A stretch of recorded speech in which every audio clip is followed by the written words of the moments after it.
అహ్మదాబాద్లో గురువారం మధ్యాహ్నం 1:38 ఎయిర్ ఇండియా విమానం కుప్పకూలింది. ఈ ఘటనలో విమానంలోని 229 మంది ప్రయాణికులు, 12 మంది సిబ్బంది సజీవంగా అగ్నికి ఆహుతయ్యారు.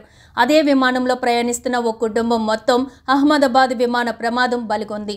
అహ్మదాబాద్లో జరిగిన ఎయిర్ ఇండియా విమాన ప్రమాదంలో రాజస్థాన్కు చెందిన 10 మంది మృతి చెందగా, వృత్తిరీత్యా లండన్లో స్థిరపడాలని బయలుదేరిన డాక్టర్ ప్రతీక్ జోషి, ఆయన భార్య డాక్టర్ కోమి వ్యాస్, వారి 3 పిల్లలు మిరాయ, నకుల్, ప్రత్యుత్ మృతి చెందారు. వీరిని రాజస్థాన్లోని బన్స్వారాకు చెందిన వారిగా గుర్తించారు.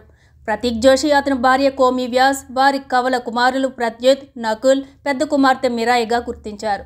ప్రమాదానికి ముందు ప్రతీక్ జోషి కుటుంబం విమానంలో తీసుకున్న సెల్ఫీ ప్రస్తుతం సోషల్ మీడియాలో వైరల్ అవుతుంది. ఎంతో ఆనందంగా కుటుంబంతో లండన్ వెళ్తున్న ప్రతీక్ జోషి అక్కడే ఫ్యామిలీతో ఉండాలని ప్లాన్ చేసుకున్నాడు.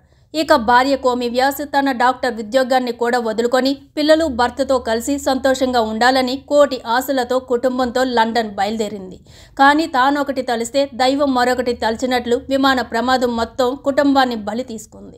ఈ హృదయ విదార ఘటన ప్రతి ఒక్కరిని కంటనీరు పెట్టిస్తుంది. విమాన ప్రమాద మృతుల్లో రాజస్థాన్కు చెందిన వారు మొత్తం 10 మంది ఉన్నారు. వారిలో 5 ప్రతీక్ జోషి కుటుంబానికి చెందిన వారే కావడం బాధాకరం.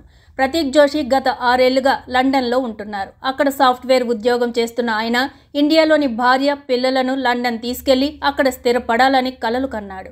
కానీ ఊహించని ప్రమాదంతో ఆ కుటుంబం ఆశలన్నీ కరిగిపోయాయి. వారి 3 పిల్లల్లో 2 5 ఏళ్ల కవలలు, పెద్ద కుమార్తె మిరాయికు 9 ఏళ్లు.